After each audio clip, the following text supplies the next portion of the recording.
havia em Jerusalém um homem chamado Simeão, um homem esse justo e piedoso, que esperava a consolação de Israel. E o Espírito Santo estava sobre ele. Maravilha, né? A consolação de Israel, era essa vida do Messias, o nascimento do Messias, tá? O nascimento do Cristo, do enviado, do ungido. Aí no versículo 26 diz assim, ó, que revelaram no Espírito Santo que não passaria pela morte antes de ver o Cristo do Senhor. Então, havia muitas profecias a respeito do Cristo, a respeito do Messias, desse enviado de Deus. Muitas profecias, desde os primeiros profetas, os primeiros patriarcas, né? O Senhor já anunciava a Cristo, a Jesus, por meio das profecias, por meio dos profetas, né? Por exemplo, quando a gente vai lá em Gênesis, tem um acontecido ali que a gente pode perceber que é um acontecido que o Senhor já apontava para Jesus, que foi quando Adão peca e ele se esconde da presença de Deus, né? Ele se esconde de Deus na viração do dia, conforme de costume. Deus vai ali para falar com Adão, para conversar com Adão, e Adão está escondido, e Deus fala: onde está Adão? E Adão diz: Senhor, eu ouvi a tua voz, porque estava nu, eu tive medo e me escondi. E ali Deus diz: mas quem te fez saber que você estava nu? Comeste da árvore que eu disse para você não comer.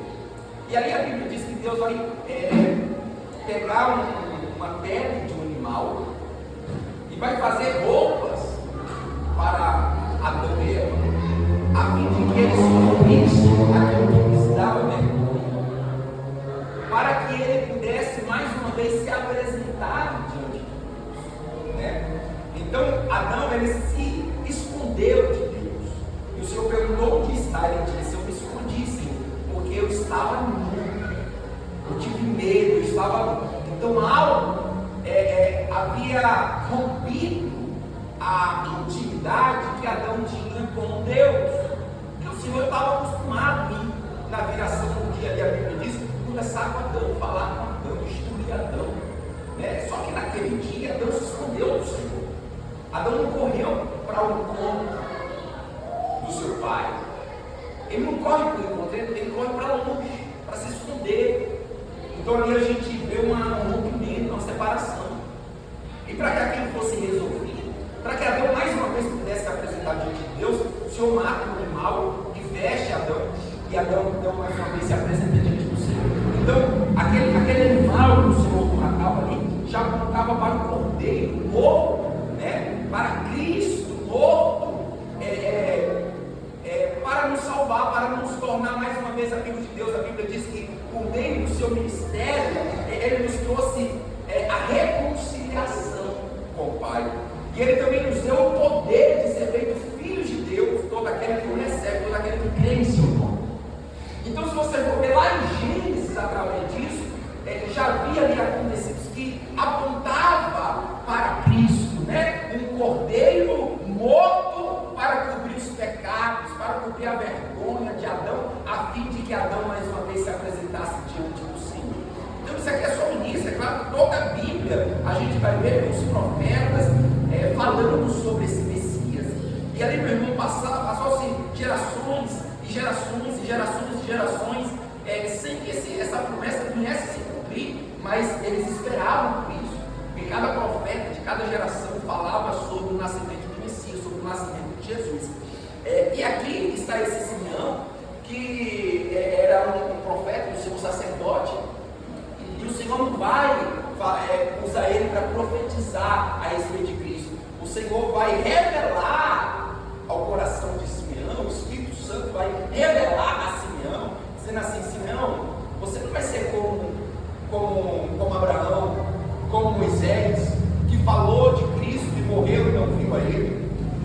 Você não vai ser como Jeremias, como Isaías, como Adão, que esperou por isso e morreu, só que não viu.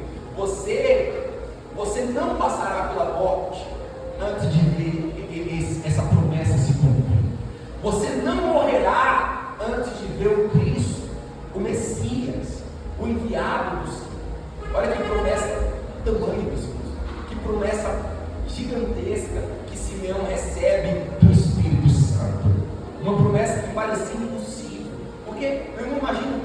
gerações e gerações e gerações e gerações que passaram esperando que isso acontecesse, mas não aconteceu. E ali Simeão, o Espírito Santo fala assim: você não morrerá antes de ver o Cristo do Senhor. E Simeão esperava por essa promessa. E ali a Bíblia diz que Simeão, vamos continuar lendo aqui, Simeão, ele movido pelo Espírito, foi ao templo. E quando os pais trouxeram o menino Jesus para fazer com ele o que a lei ordenava, que era a apresentação, tá? Simeão o tomou nos braços e louvou a Deus, dizendo: olha só que Maria nem José não fala para Simeão a história daquele menino. Maria e José não contam para Simeão como aquele menino nasceu, quem era aquele menino. Mas o próprio Espírito Santo, quando Simeão pega aquele menino nos braços, o próprio que lhe fez a promessa, também lhe confirma e diz: é este, é ele, tá?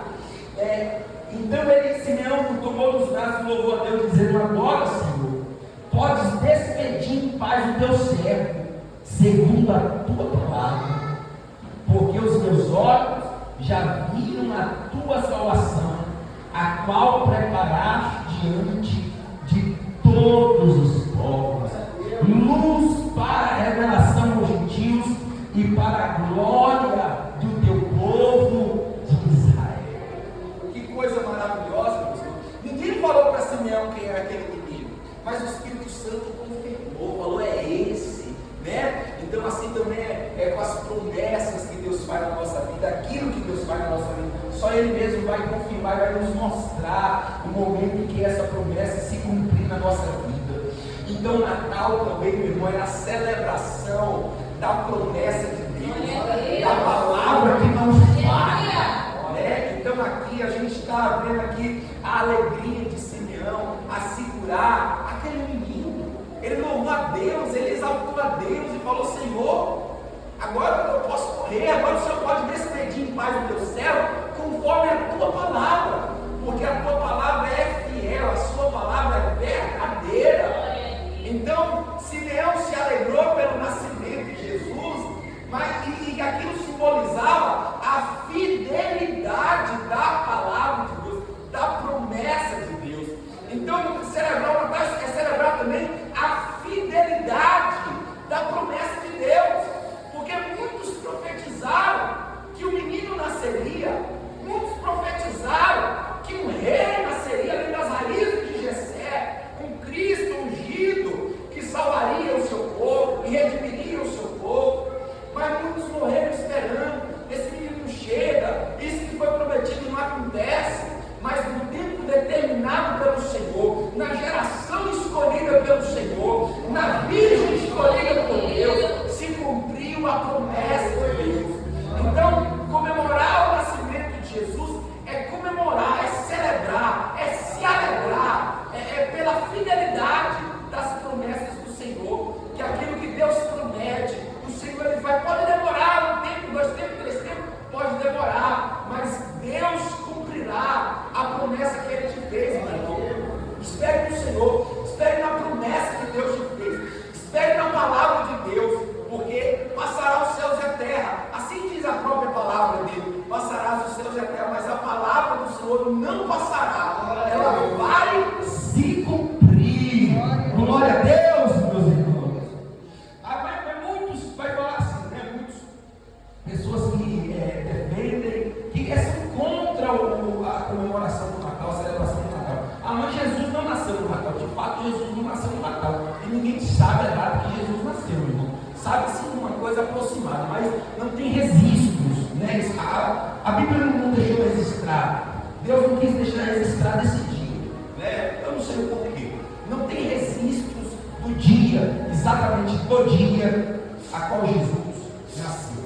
Talvez porque Deus não queira que tenha um dia para se comemorar o nascimento, mas Ele queira que todos os dias seja um tipo de a gente se alegrar pelo nascimento do nosso Salvador. A cada amanhecer, quando a gente acordar, a gente se alegrar e dizer: o menino nos nasceu, o filho se nos deu, e sua vida. Hoje eu tenho vida, eu tenho salvação. Talvez o Senhor não queira que um dia apenas a gente viva o Natal, mas que todos os dias da nossa vida a gente venha celebrar esse nascimento do nosso Senhor Jesus Cristo. Então, de fato, eu de fato concordo com aqueles que discordam do Natal nesse aspecto, que a gente venha ter um dia para comemorar o nascimento de Jesus, porque esse é o Natal mundano, esse é o Natal do mundo, que um dia se comemora, um dia se celebra, um dia e depois se esqueça do Senhor. Quer dizer, no dia 24, no dia 25 se comemora o Natal, mas no dia 26,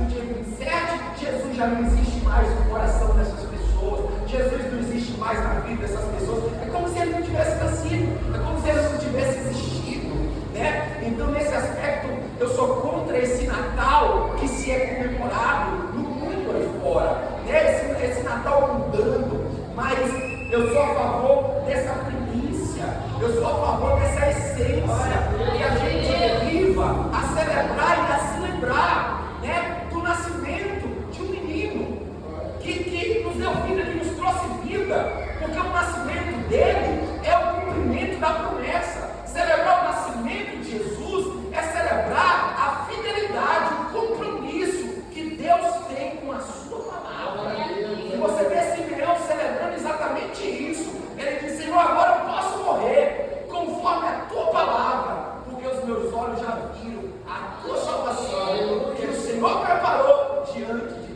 todos os homens. Glória a Deus. Glória a Deus, meus irmãos. Louvado seja o Senhor. Aqui a gente vai ver também, meus irmãos, que no capítulo 2, no versículo 8, tá? Capítulo 2, versículo 8, que os anjos comemoraram. Os anjos. E aqui a gente vai ver algo maravilhoso, que o Senhor revela essas maravilhas a pessoas simples, a pessoas pequenas, e não aos grandes. A Bíblia diz assim, no capítulo 2, versículo 8: havia naquela mesma região pastores que viviam nos campos e guardavam o seu rebanho durante as vigílias da noite. E o anjo do Senhor desceu aonde eles estavam, e a glória do Senhor brilhou ao redor deles, e ficaram todos de grande temor, e ficaram tomados de grande temor. O anjo, porém, lhes disse: não temais, eis aqui vos trago boas novas. Então, o nascimento de Jesus, além de ser a celebração da fidelidade da palavra de Deus, aqui os anjos dizem que o nascimento de Jesus são boas novas. O que são boas novas? Boas notícias. Boas novas. O nascimento deles são boas novas. De grande alegria também. Então aqui o anjo está dizendo aqui que o fato do nascimento de Jesus é um fato de grande alegria, que nós também precisamos nos alegrar. Glória a Deus. O que aconteceu é um fato bom, são boas notícias, são boas novas, e é um fato de grande alegria. Glória a Deus. Que será para todo o povo. Os anjos nessa altura já estavam curiosos. Imagina, meu irmão, você está lá no campo trabalhando, eles guardavam os seus rebanhos de noite. Os pastores guardavam seus rebanhos, suas ovelhas, seus gados, guardavam seus animais. De repente, uma luz brilha, aparece homens, seres celestiais. Eles ficam tomados de temor, eles ficam impressionados com aquilo. Aí aqueles anjos dizem assim: eu vos trago boas novas, de grande alegria. Os anjos já estavam curiosos: o que será que aconteceu? Que é isso? O que houve? Que boa notícia é essa? Aí quando os anjos dizem assim: é que hoje vos nasceu na cidade de Davi o Salvador, que é o Cristo, o Senhor. Olha aí, qual é as boas novas? De muita alegria, de grande alegria. A boa notícia de grande alegria qual é? É que hoje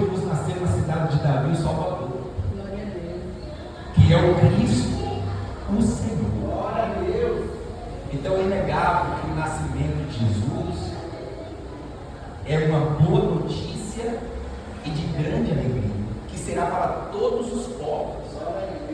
Então eu tenho a obrigação de me alegrar. Esse é o primeiro fato, né? Essa é a primeira coisa que a gente precisa entender. Nós precisamos nos alegrar por esse dia, por esse nascimento, por esse acontecido. É uma boa notícia, são boas novas de grande alegria que será para todos os povos. É que hoje nos nasceu na cidade de Davi, o Salvador, que é o Cristo nosso Senhor. E isso vos servirá de sinal. Encontrareis uma criança envolta em faixa e deitada numa manjedoura. E subitamente apareceu um anjo, uma multidão da milícia celestial, louvando a Deus e dizendo: glória a Deus. Olha que maravilha. Isso que estava acontecendo era pelo acontecido. Qual acontecido? É que hoje nos nasceu na cidade de Davi o Salvador. O acontecido é o nascimento dele, o nascimento de Jesus. A Bíblia diz que logo após os anjos dar notícia, ele aparece uma multidão da milícia celestial, do exército celestial. E esse exército celestial vai louvar a Deus, vai cantar ao Senhor. E no seu louvor eles vão dizer assim: glória a Deus. Então, nesse dia, né? Nesse dia, é o dia também de dizer glória a Deus. É de dar glórias ao Senhor. Veja que não é o dia de se pular, de se passear, de se enfeitar a casa, de comprar presente. Não estou dizendo, meus irmãos, que eu não posso fazer essas coisas, mas não é o dia disso. É o dia de dar glória a Deus. É o dia de glorificar a Deus. É o dia de trazer a lembrança. Essas coisas. Então apareceu uma milícia. O exército do céu desceu na terra para louvar a Deus diante dos homens, para testificar as boas novas que aquele anjo já tinha dado para os pastores, dizendo: se alegrem, eu te trago boas notícias. Hoje na cidade de Davi nasceu um Salvador, que é o Senhor, o Cristo. E esse exército celestial desce na terra para louvar a Deus, dizendo glória a Deus nas maiores alturas e paz na terra entre os homens a quem Ele quer ver. Então aqui nesse louvor, essa multidão, esse exército celestial traz informações, louva a Deus, dizendo glória a Deus e paz na terra. Então esse acontecimento, esse fato que aconteceu na cidade de Davi, é porque Deus ele quer paz na terra. É porque Ele quer bem aos homens. Olha só, meus irmãos. Um dia eu vi um judeu. Você sabe que os judeus, a maioria não acredita em Jesus, né? Em Jesus como Cristo, como Senhor. A maioria dos judeus não acredita. A grande maioria, né? Daquela terra, daqueles judeus, eles não acreditam em Jesus como Senhor, como Cristo. E é interessante, né, meus irmãos, que a gente vê igrejas e pessoas sendo levadas a idolatrar aquela terra como local, como aspectos. A gente vê igrejas indo para Israel e trazendo terra de Israel, pedra de Israel, folha de árvore de Israel, galho de árvore de Israel, óleo de Israel, indo para Israel. Gente, se a terra de Israel, as pedras, a rocha, fosse diferente das nossas terras, aquele povo não seria tão incrédulo.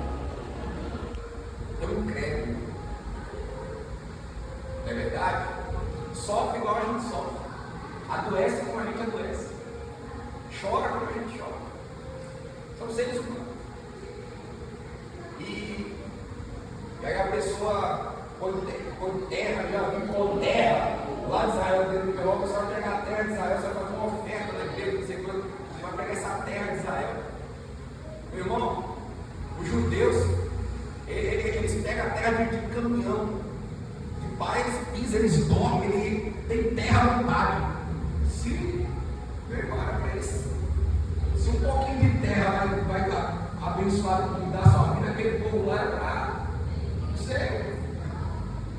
era para ser não existe pobre, nem doente, nem gente triste, nem depressão, nem nada naquela guerra, nada.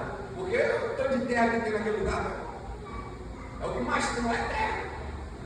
Não é verdade? Mas gente como a gente adoece, morre doente, com câncer, morre. Mas as pessoas não pensam, idolatram o lugar que.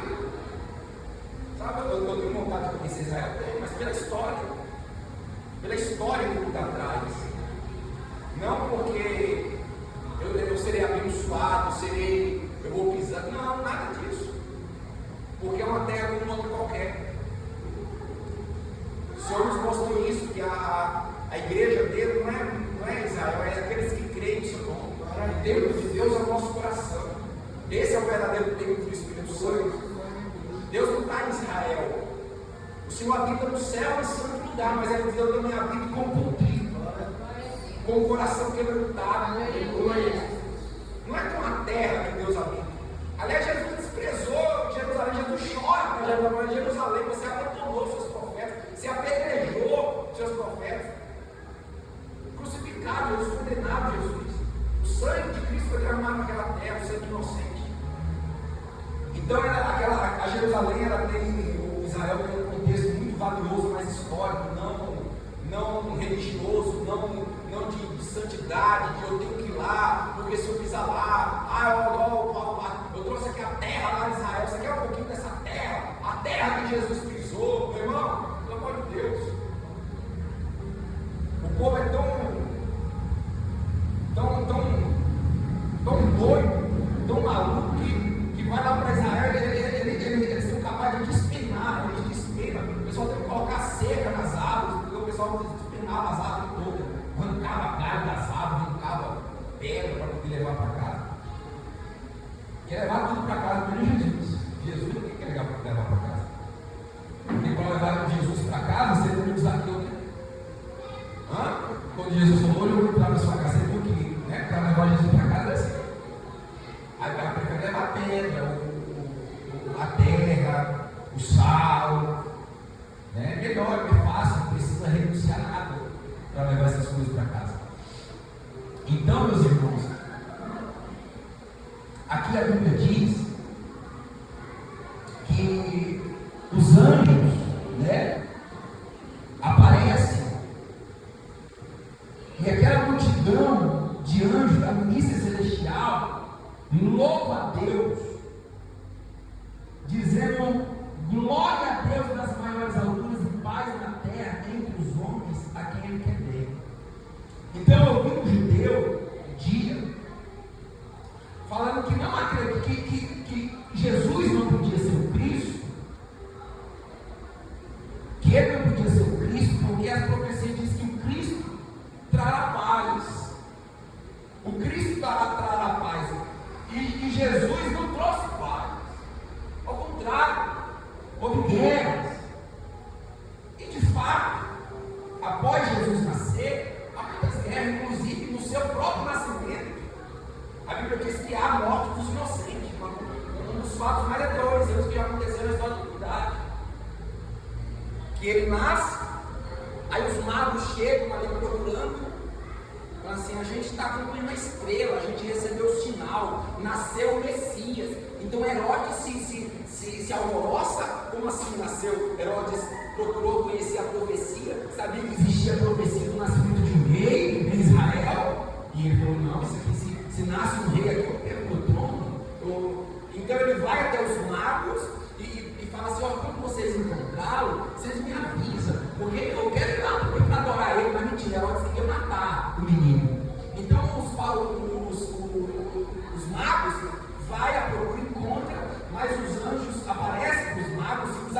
decreto para não voltar por aquele caminho, porque Herodes queria matar o menino. Então os magos voltam por outro caminho, e Herodes não contente, porque os magos não trouxeram para eles a notícia de quem era o menino. Então ele fala, já que eu não sei quem é, eu vou mandar matar todos os recém-nascidos.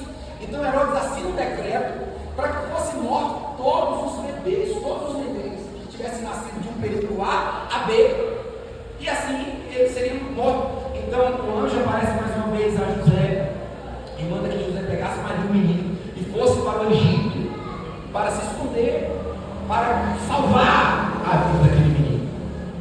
Mas outros milhares de meninos, de crianças recém-nascidos não foram salvos, morreram, foram assassinados, né, com uma crueldade que a gente não pode nem expressar, né? Você assassinar um recém-nascido em massa dentro de uma cidade é uma crueldade absurda, né? E isso aconteceu ali nas primeiras semanas que Jesus havia nascido, né? Então, de fato, quando Jesus nasce, não veio uma paz sobre a terra. E, aliás, veio outras perseguições, como os judeus foram muito perseguidos, mortos, né? Depois da morte de Cristo e ressurreição de Jesus. Houve, por exemplo, ali o grande holocausto, né, entre os judeus, onde milhões de judeus foram mortos. E o mundo vem piorando, guerras em cima de guerra. De fato, isso é verdade, né? Só que muitas pessoas não compreendem que o Senhor não veio nos impor a paz, Ele veio nos dar a paz. É diferente. Você impor algo e você dá algo. Porque quando você impõe, você obriga. Mas quando você dá, você dá a oportunidade da pessoa aceitar ou não aceitar essa paz. Essa paz não é imposta, essa paz é dada. Então, de fato, o Senhor veio nos trazer a paz, mas não a paz imposta, e a paz oferecida gratuitamente para aquele que a quer receber. Então, de fato, meus irmãos, o mundo não aceitou essa paz e não tem aceitado. O mundo não aceitou e não a tem aceitado a paz que o Senhor nos deu por meio de Cristo. Mas aqueles que aceitam, a têm em seu coração a paz, a alegria de saber que existe um Deus que nos ama, que Ele nos resgatou, que Ele pagou o preço dos nossos pecados. Jesus fala algo interessante no Evangelho de João, que Ele diz assim: não se turbe o vosso coração. Crede em Deus, crede também em mim. Na casa do meu Pai há muitas moradas. Então ali o nosso Jesus, Ele nos mostra também que o motivo dessa paz, quando Ele diz não se turbe o teu coração, Ele não dá uma razão terrena, porque Jesus poderia dizer assim: não se turbe o seu coração, vai ficar tudo bem. Não se turbe o seu coração, você vai vencer, você vai dar a volta por cima. Ele poderia dizer: não se turbe o teu coração, e dar um motivo natural para eu não me turbar. Não se preocupe, não se entristeça. E ali Ele podia me dar um motivo natural para eu não me entristecer. Não se entristeça, você vai conseguir resolver isso. Não se entristeça, você vai ficar bem. Não fique triste, você vai conseguir vencer. Mas não é isso que Jesus faz. Porque talvez você não vença. Talvez você não fique bem. Talvez você não fique curado. Talvez esse problema não acabe. Ele fala assim: não se turbe o teu coração. E aí Ele vai dar uma razão que excede esse mundo, o natural. Ele diz: não se turbe o teu coração. Por quê? Na casa do meu Pai tem muitas moradas. Então a razão para eu ter paz, para eu ter alegria, a razão para me erguer, não é porque vai ficar tudo bem, porque eu vou ter uma vida boa, uma vida sem problemas. Não, a razão da minha esperança, a razão da minha paz interior precisa ser essa: na casa do meu Pai há muitas moradas. Paulo ele vai dizer assim: meus irmãos, importa que por meio de muitas tribulações a gente entre no reino de Deus. Paulo vai declarar isso. Aquela igreja de Sardes, se eu não me engano, o Senhor ele vai dizer assim: não temas. Satanás está para lançar algum de vós entre os homens, mas seja fiel até a morte, e eu darei a coroa da vida. Então a razão da nossa esperança não é uma razão terrena, é uma razão celestial. A razão da nossa paz, então é essa paz que a gente recebe de Deus. Só que só aquele que quer receber, aquele que a quer ter, então esse a terá. Mas quem não quer, não a terá, né? Então, infelizmente, no mundo ainda vai continuar havendo injustiças e mortes, e sofrimentos e doenças, vai continuar existindo no mundo. Desde que o mundo é mundo, que entrou o pecado no mundo, até o dia que Jesus voltar, vai haver doença, vai haver sofrimento, tristeza, luto, vai haver. Mas a nossa esperança é que vai chegar um dia em que não mais haverá. Ali a Bíblia diz que o Senhor enxugará dos nossos olhos toda lágrima, que não haverá mais dor, nem sofrimento, nem luto, nem tristeza, porque as primeiras coisas passaram e o Senhor fez nova todas as coisas. Viu, meus irmãos? Então, de fato, Deus quer bem ao homem. Glória a Deus nas maiores alturas e paz na terra entre os homens. É o que Deus quer. Deus quer paz. Deus não impõe essa paz. Deus a quer e Deus dá. E essa responsabilidade não é do Cristo. Fazer com que o mundo tenha paz em si, nossa. Ele diz assim: ó, o que depender de nós, tem de paz com todo mundo. É nossa. Então é fácil a gente criar um mundo turbulento e dizer que Deus não nos dá paz. Nós criamos um mundo turbulento. No mundo, dentro da nossa casa, somos nós. Então, de fato, Deus ele quer paz entre os homens. A Bíblia, o anjo diz: glória a Deus nas maiores alturas e paz na terra entre os homens, a quem ele quer bem. Paz na terra, os anjos desejam. Esse nascimento é a prova que Deus quer paz na terra. Quer dizer, a inimizade que havia entre Deus e o homem, o rompimento que foi feito pelo pecado, o Senhor perdoou. Então o Senhor quer paz, o Senhor está reatando essa amizade com o homem, por meio do sacrifício de Cristo. Paz na terra entre os homens, a quem ele quer bem. Deus quer o nosso bem, meus irmãos. Deus quer o seu bem. Glória a Deus, meus irmãos. Deus quer o seu bem. O meu bem, o seu bem, Deus quer o nosso bem. Só que o Senhor nos dá responsabilidades que nós precisamos cumprir para que a gente veja esse Deus de Deus sobre a nossa vida. Amém? Isaías capítulo 9, nós já vamos terminar por aqui.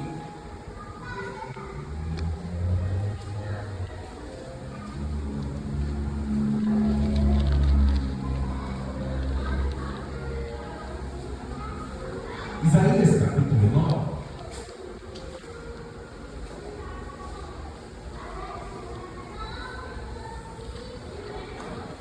A palavra do Senhor diz assim: mas para a terra que estava aflita, não continuará a obscuridade. Deus, nos primeiros tempos, tornou desprezível a terra de Zebulon e a terra de Naftali, mas nos últimos tornará glorioso o caminho do mar, além do Jordão, Galileia dos gentios. O povo que andava em trevas viu grande luz, e aos que viviam na região da sombra da morte, resplandeceu a luz. Tens multiplicado esse povo e a alegria lhe aumentaste. Alegram-se eles diante de ti, como se alegra na ceifa e como exulta quando repartem os despojos. Olha só. Então, o Senhor multiplicou a alegria do povo e eles se alegram, mas se alegram onde? Diante de ti. Olha só. Então, Deus de fato veio nos trazer alegria, veio nos trazer paz e multiplicou a nossa alegria, mas isso só acontece por diante de Deus. Alegram-se eles diante de ti, como se alegra na ceifa, na colheita. Então, para que essa alegria seja real na nossa vida, a gente precisa estar diante de Cristo.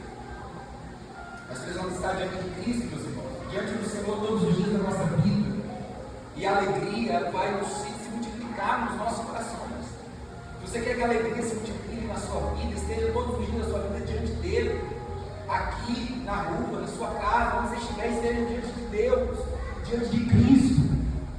No versículo 4 diz assim, porque tu quebraste o jugo pesado sobre eles, a vara que lhe feriu os ombros, e o cetro do seu opressor, como nos dias dos midianitas. Agora aqui, vem com uma das promessas mais lindas da Bíblia, uma das promessas mais maravilhosas da Bíblia. Um dia me perguntaram qual é o seu versículo preferido da Bíblia. Eu não respondi porque eu falei assim, mas quem é essa de versículo preferido? Toda a palavra de Deus é viva e essencial. Mas talvez se fosse para mim destacar, não falar que é preferido, mas destacar um versículo, talvez pudesse ser esse aqui. Porque é uma das coisas mais maravilhosas, esse versículo 5 aqui de Isaías, é uma das promessas mais lindas existentes na Bíblia.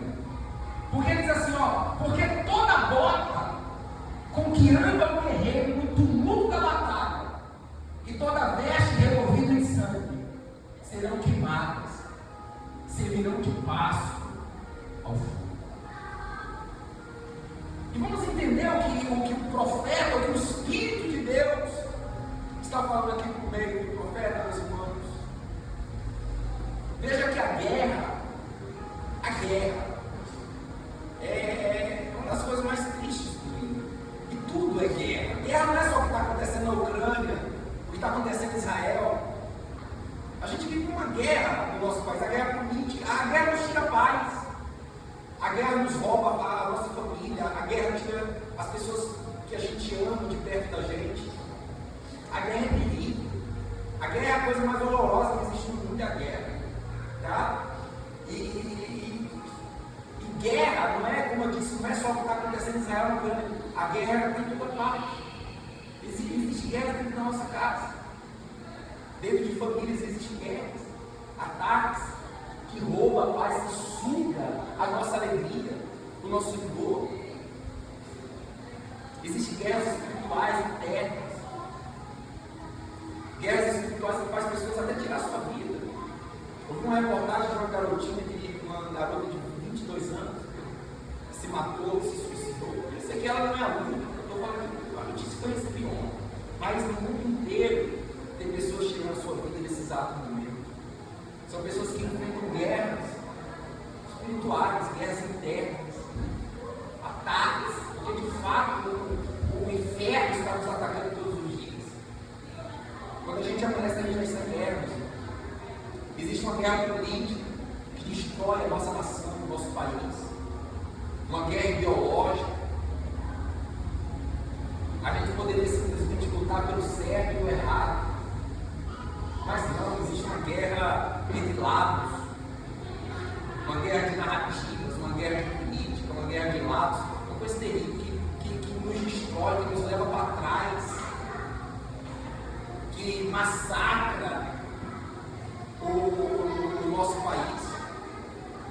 Existe guerra em todo lugar, existe uma guerra de tráfico, são homens que são assassinados, têm seus bens tomados.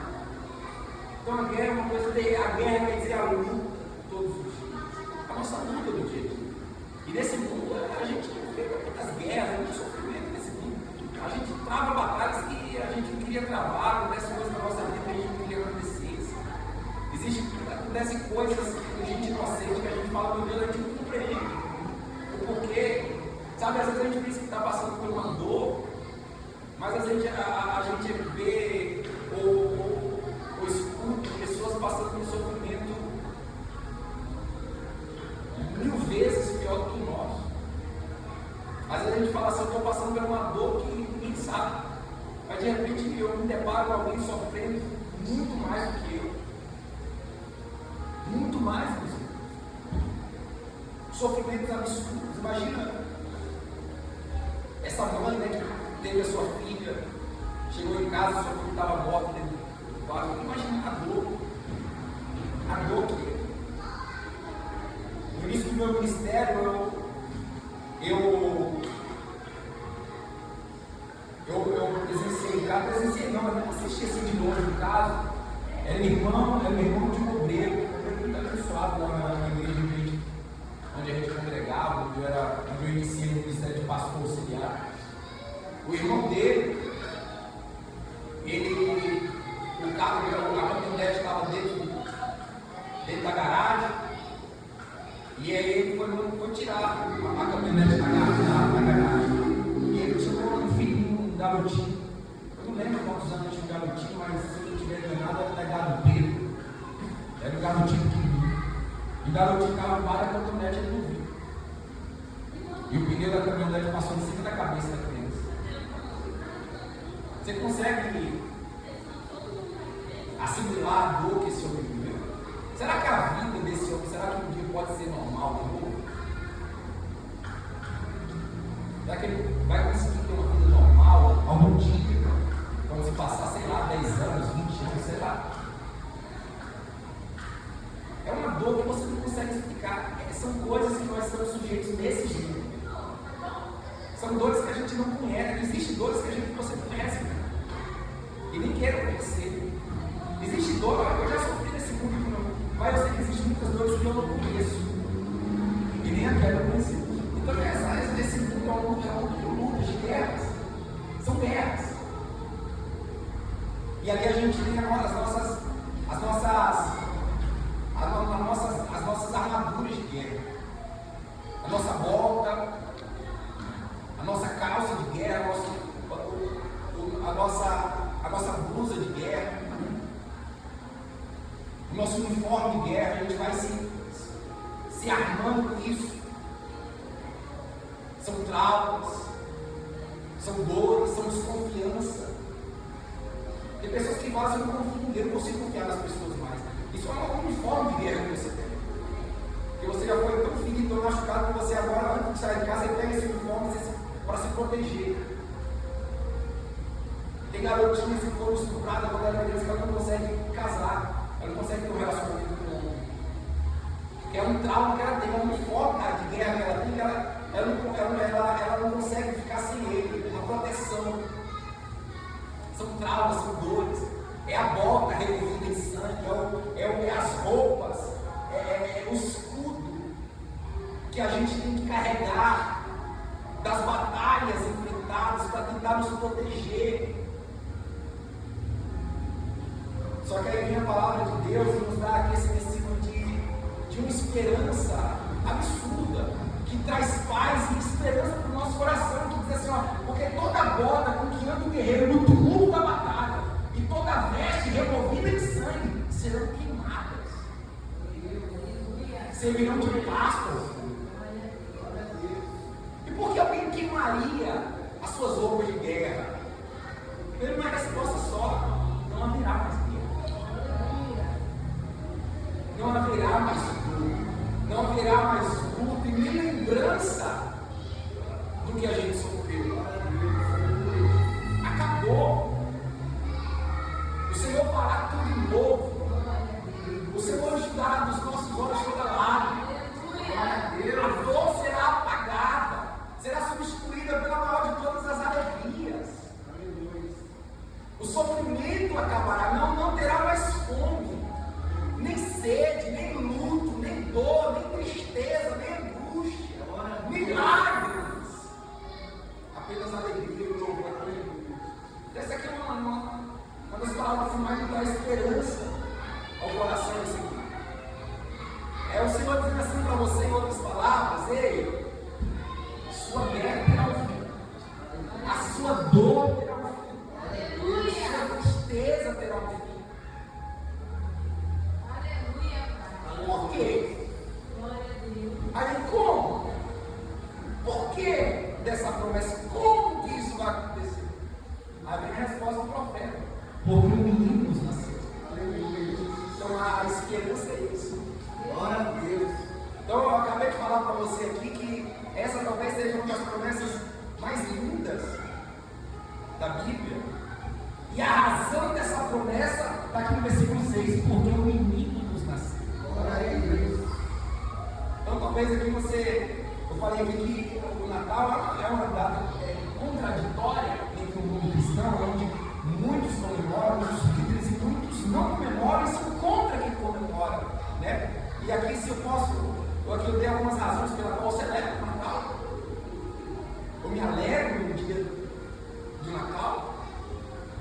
E essa aqui é a razão mais forte, porque uma das promessas que mais impacta a minha vida, a Bíblia diz assim, que essa promessa aqui é por causa de quê? Por que a bota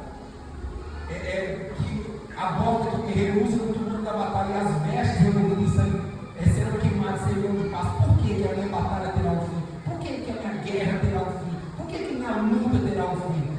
Porque o menino nos nasceu. Pastor, mas Jesus nasceu no dia 25, de fato nasceu. Tá? E eu não sou a favor desse Natal que o pessoal comemora, eu sou a favor desse Natal onde as pessoas de fato põem Cristo de lado. É um Natal que as pessoas se consomem, é um Natal que as pessoas gostam de Papai Noel, que é um Natal em que as pessoas querem saber do Papai Noel, de presente, de comer, de nada disso. É o Natal que me leva a dizer glória a Deus nas maiores alturas. Glória a Deus nos maiores alturas. Minha luta terá um fim, minha dor terá um fim, porque um menino nos nasceu. Glória a Deus. Glória a Deus. E não é um Natal do dia 25 de dezembro, é um Natal de todos os dias. Glória a Deus. É um Natal de todas as horas. Mas acontece que também nesse Natal a gente acaba fazendo um jantar, um almoço com família. E de fato essa festa não é uma festa bíblica, meus irmãos. O dia 25 de dezembro não é uma festa bíblica e nem cristã, não é. Tá? Como aqui eu defendi a essência do nascimento de Cristo. A essência. Só que o mundo, quer dizer, pelo menos o nosso Brasil, se comemora isso. Desde criança eu comemoro isso. E aí eu não tenho nada na Bíblia que me tire o direito, que me tire a razão pela qual eu não devo celebrar. Se eu preciso comemorar o nascimento de Cristo todos os dias, por que eu vou pular o dia 25 de dezembro? Não, todos os dias eu comemoro, não é dia 25 de dezembro, não, eu comemoro também. Comemoro o dia 1º, dia 2º, dia 3º, aí dia 25 todo mundo está comemorando, eu comemoro junto com todo mundo também. Porque eu vou comemorar todos os dias da minha vida. Eu vou me alegrar todos os dias da minha vida por esse acontecimento. Pelo acontecimento que me trouxe a maior de todas as promessas, a vida eterna. Glória a Deus. Eu vou me alegrar nesse dia, eu vou comemorar esse dia. Glória a Deus, meu irmão. Então essa é a razão pela qual eu comemoro. Aí vai ter alguns teólogos, mas que esse dia 25 de dezembro era um dia comemorado pelo um Deus pagão da Grécia. Esse homem nasceu no dia 25 de dezembro e essa festa era para ele, se tornou para Cristo. E glória a Deus. E se tornou para Cristo a glória de Cristo. Glória a Deus. Não é? Vai. E tem que ser de Cristo mesmo. Tudo tem que se tornar para Cristo. Glória a Deus. Para ele, por ele e dele são todas as coisas. A ele é a glória. Mas inventaram essa festa o diabo. Por exemplo, os macumbeiros estão lá fazendo uma festa para os seus Exu, para os seus santos. Eu não quero que aquela festa se transforme uma festa para Deus. Quero que os tambores se transformem em tambores de louvores para Deus. E acaba aquilo lá e se converte uma festa em culto. Aleluia. Como seria bom se isso acontecesse? Né? A festa era muito boa. Era. Mas não é mais.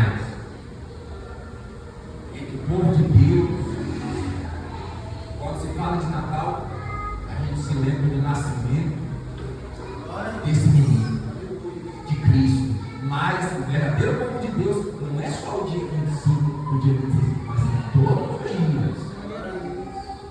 Todos os dias da nossa vida. Glória a Deus, irmão. Porque o menino nos nasceu, um filho se nos deu. O governo estará sobre os seus ombros, e o seu nome será maravilhoso conselheiro, Deus forte, Pai da eternidade, príncipe da paz. Para que se aumente o seu governo e venha paz sem fim sobre o trono de Davi, sobre o reino, para estabelecer, firmar mediante o juízo e a justiça, desde agora e para sempre. O zelo do Senhor dos Exércitos fará isso. Louvado seja Deus. Louvado seja o Senhor. Então, quero aqui deixar essa palavra do Espírito Santo para as nossas vidas, no nosso coração, e desejar que mais uma vez você não querido se alegre. Se alegre porque a sua luta, as suas batalhas terão. Mas eu estou passando por uma luta que não vai acabar, não. Sua luta vai ter um fim. Você vai vencer. Seja fiel até o fim, você vai herdar toda a vida. A nossa esperança é Cristo. Ele nasceu, morreu e ressuscitou. Voltou para o Pai, mas também voltará para nós, para nos buscar, para nos receber e nos levar para junto do Pai. Porque Ele disse: na casa